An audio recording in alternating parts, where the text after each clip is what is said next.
Let's look at some examples where we are going to be differentiating functions that have exponentials. To find the derivative of something of the form a to the x, where a is some base, we find that derivative by taking the natural log of a multiplied by a to the x. So for example, if we want to find the derivative of the function 9 to the x, the derivative then, y prime, is going to be natural log of 9, since the base is 9, times 9 to the x. And there's the derivative. In the next example, we have the equation y equals 3 to the 5x. So notice how here we have more than just x in the exponent, we have 5x. So when we go to take that derivative, we have to use the chain rule. So first we take y prime equal to the natural log of 3, since the base is 3, and then we're going to multiply by 3 to the 5x. Now that since we have more than just an x in the exponent, we then need to remember to multiply by the derivative of the exponent. And the derivative of 5x is 5. So our derivative then is 5 times the natural log of 3 times 3 to the 5x. On the next example, we have y equal to x to the 4th times 7.2 to the x. So here we have a product. X to the 4th we can think of as f, and then 7.2 to the x we can think of as g. So using the product rule here, y prime, we take the first function, f, x to the 4th, and then multiply by the derivative of g.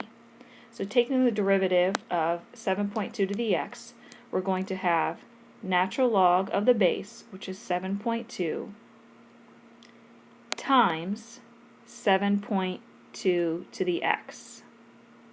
Alright, using the product rule, plus, so we've done first times the derivative of the second, plus, now we take the second function g, 7.2 to the x. Now we're going to multiply by the derivative of the first function, multiplying by the derivative of f. So the derivative of x to the 4th then is 4x cubed. We can try to simplify this a little bit. We can factor out the 7.2 to the x, that's in both terms, and we can also factor out x cubed, since we've got x's in both terms. So let's factor out x cubed and 7.2 to the x. Alright, so then in the first term we're going to be left with 1x and the natural log of 7.2 plus, and then in the second term we're going to be left with just a 4. Alright, so there's our derivative. Alright, in the next example we have y equal to 5 raised to the x cubed minus 1. So since we have more than just an x in the exponent, we're going to be using the chain rule. We're going to then have to remember to multiply by the derivative of the exponent.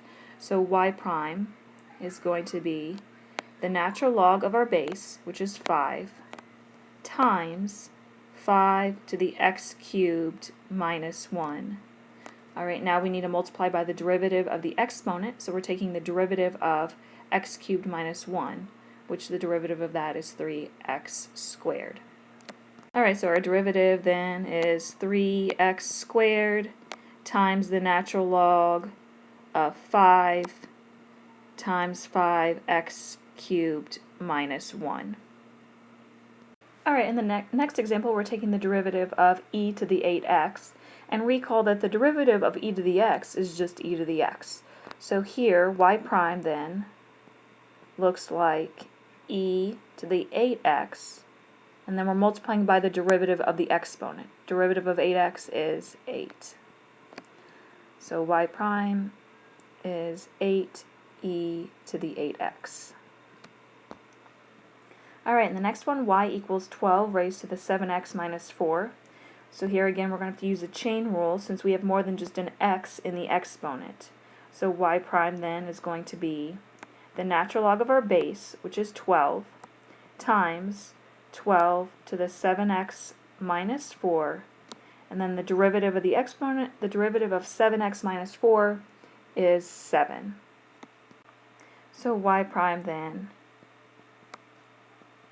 is 7 times the natural log of 12 times 12 to the 7x minus 4.